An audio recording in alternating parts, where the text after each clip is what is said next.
श्री गणेशाय नमः. श्री स्वामी समर्थ. आज आपण युद्धकांडातला 54वा सर्ग वाचूया.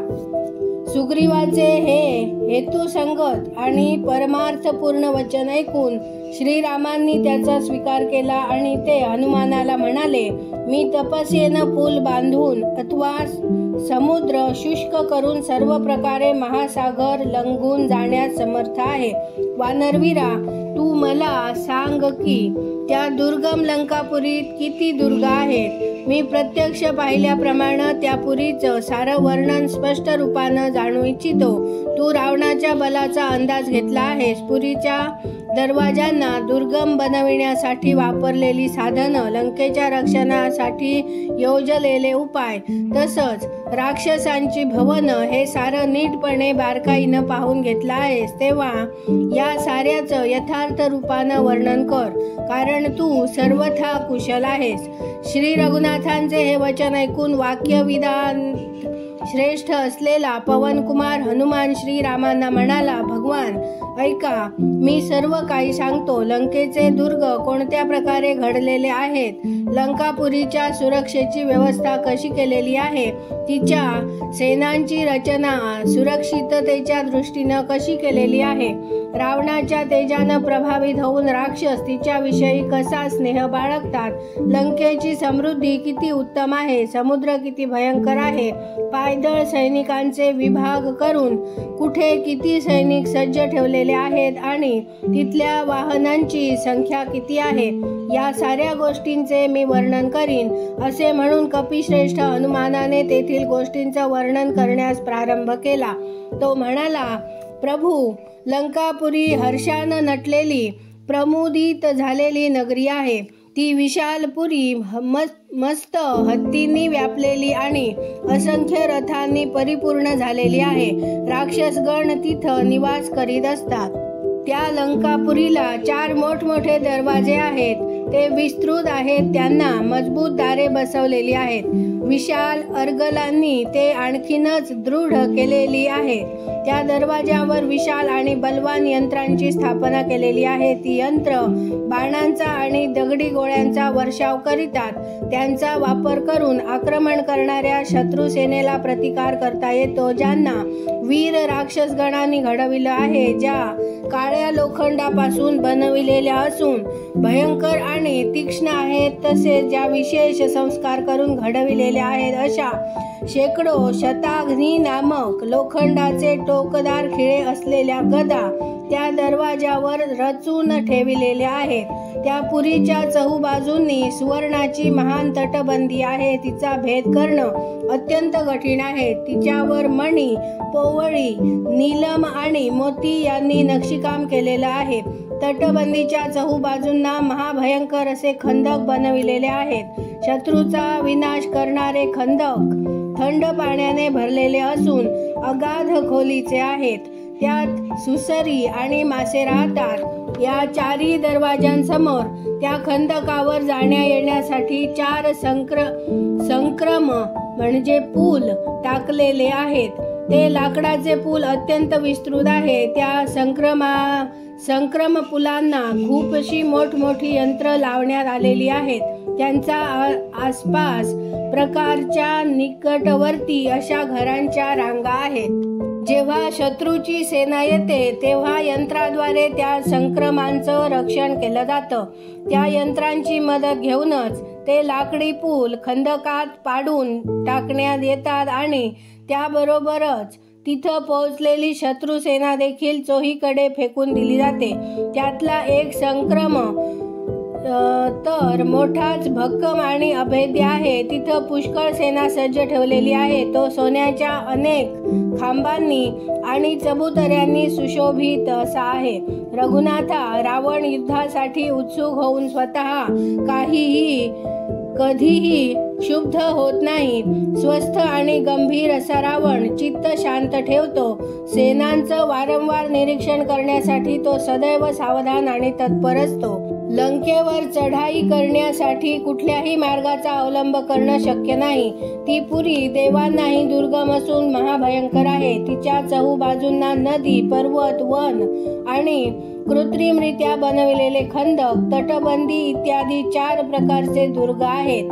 रघुनंदना, ती खूप दूरपर्यंत पसरलेल्या समुद्राच्या दक्षिण किनाऱ्यावर वसलेली आहे. तिथं जाण्यासाठी नावेचा मार्ग देखील उपलब्ध नाही, कारण तिच्या आजूबाजूला प्रदेश नाही. तिच्या रोखानं जाणं त्यामुळे असंभाव्य आहे. ती दुर्गमपुरी पर्वताच्या शिखरावर वसविण्यात आलेली आहे. एखाद्या देवपुरीसारखी ती रमणीय भासते. हत्ती घोड्यांनी भरलेली ती लंका अत्यंत दुर्जय आहे.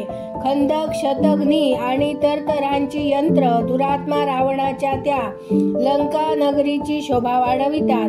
लंकेच्या पूर्वद्वारापाशी 10,000 राक्षस राहतात. ते सर्वजण हातात शूल धारण करतात. ते अत्यंत दुर्जय आणि युद्धाला तोंड लागताच तलवारींनी झुंजणारे आहेत. लंकेच्या दक्षिण दारापाशी चतुरंगणी सेनेसह 1,00,000 राक्षस योद्धे नियुक्त केलेले आहेत.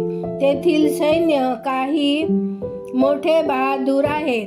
पुरीच्या पश्चिम द्वारापाशी 10,00,000 राक्षस निवास करतात.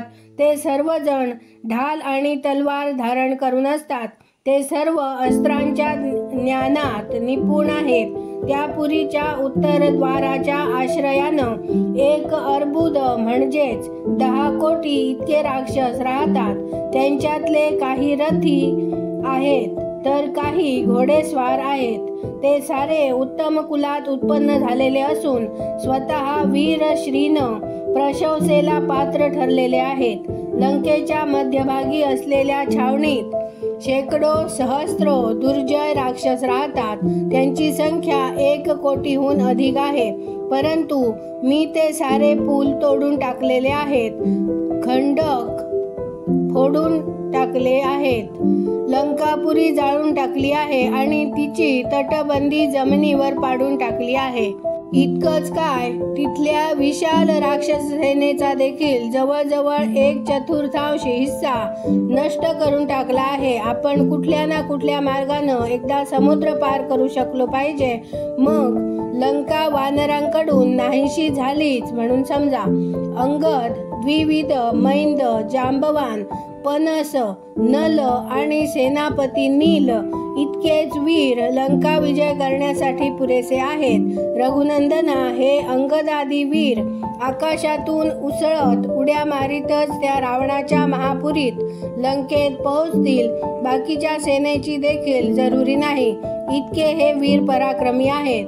महापुरी लंकेत पोहोचून ते पर्वत, वन, खंदक, दरवाजे, तटबंदी आणि घरांसह संपूर्ण लंका नष्टभ्रष्ट करून सीतेला इथं घेऊन येतील. तेव्हा हे सारे ध्यानी घेऊन आपण त्वरेनं सर्व सैनिकांना सगळ्या आवश्यक वस्तूंचा संग्रह करूनच कूच करण्याची आज्ञा द्या आणि योग्य मुहूर्तावर प्रस्थान करण्याची कामना बाळगावी.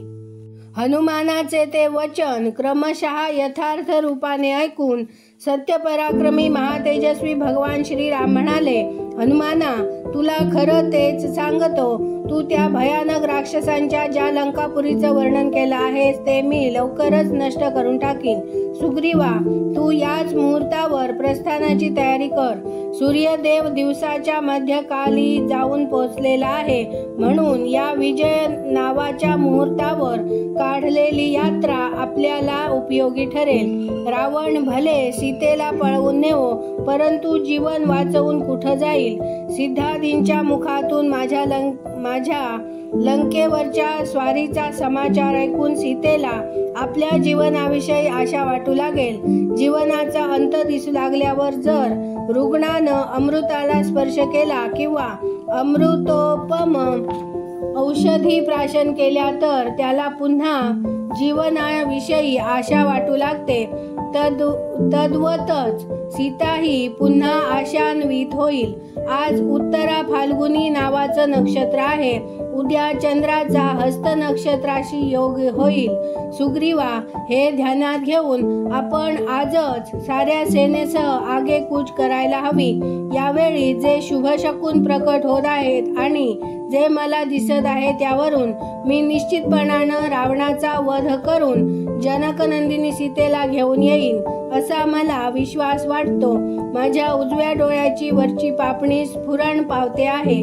जणू ती माझ्या मनोरथांची सिद्धी आणि विजयाची प्राप्तीच सुचवित आहे. इथे 54वा सर्ग पूर्ण झाला. उद्या आपण 55वा सर्ग वाचूया. व्हिडिओ आवडल्यास व्हिडिओला लाईक करा, शेअर करा, सबस्क्राईब करून बेल आयकॉन क्लिक करा.